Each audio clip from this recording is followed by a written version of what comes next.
Hello दोस्तों, ये वाक़या मेरे साथ 2 माह पहले पेश आया था। मैं म्यांमार में रहता हूँ।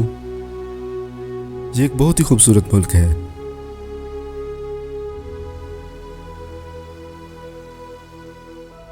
आज मेरे स्कूल में एक नॉर्मल दिन था।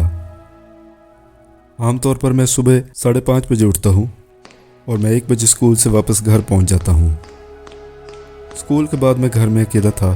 यही मेरी रूटीन थी कि मेरे अब्बू अक्सर औकात घर पर मौजूद नहीं होते थे। मैं बोर हो रहा था, इसलिए मैंने अपने कज़न और अपने बेस्ट फ्रेंड को गेम्स खेलने और एंटरटेनमेंट की वीडियोस देखने के लिए इनवाइट किया। चंद घंटों के बाद किसी ने मेरे कमरे के दरवाजे पर दस्तक दी। पहले तो मैंने सोचा कि मेरी अम्मी होंगी, क्योंकि आमतौर पर मेरे अलावा घर की दूसरी चाबी मेरी अम्मी के पास होती है और शायद वो घर के मेन का लॉक खोलकर अंदर आ गई हों और अब मेरा दरवाज़ा नॉक कर रही हों। मगर जब मैंने खिड़की में से देखने की कोशिश की तो ये एक बड़ा आदमी था। वो ऐसा लग रहा था जैसे वो 35 से 40 साल उम्र का हो। वो बहुत ही लंबा था और उसके बाल बहुत ही गंदे थे। मैंने उसे देखकर इग्नोर कर दिया और उसे कोई रिप्लाई नहीं दिया। बाद में मैं अपने पागलपन की वजह से घर से बाहर निकला, क्योंकि मुझे स्टोर से कुछ स्नैक्स बाय करने थे और यकीनन वो शख्स जेब में चाकू लिए अभी तक वहीं पर मौजूद था। ऐसा लग रहा था कि वो मुझ पर हमला कर देगा। चूँकि मेरे करीब ही ईंटें पड़ी हुई थी, मैंने एक ईंट उठाकर उसके सर पर दे मारी और उसे नीचे गिरा दिया। वहाँ पर मेरे सामने एक वैन खड़ी थी जो लगता था कि इसी आदमी की होगी। और जब मैंने वैन का साइड डोर खोला तो अंदर एक लड़की सीट पर रस्सी के साथ बंधी हुई थी।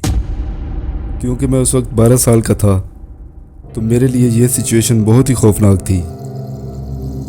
मैंने डरते डरते लड़की को खोला और जल्दी से पुलिस को फ़ोन किया और वहाँ बुलाया।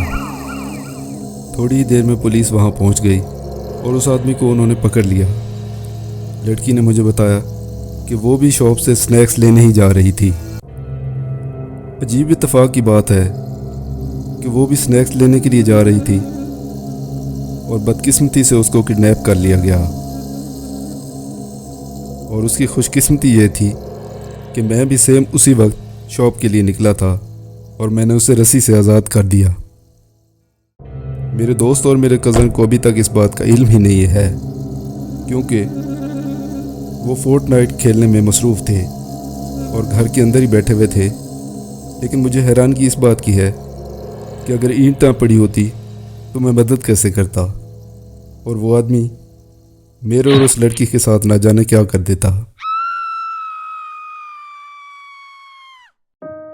दोस्तों, आज की स्टोरी आपको कैसी लगी हमें कमेंट्स में बताइए और इसी तरह की अच्छी वीडियोस देखने के लिए हमारे YouTube चैनल को सब्सक्राइब कर लीजिए। Thank you.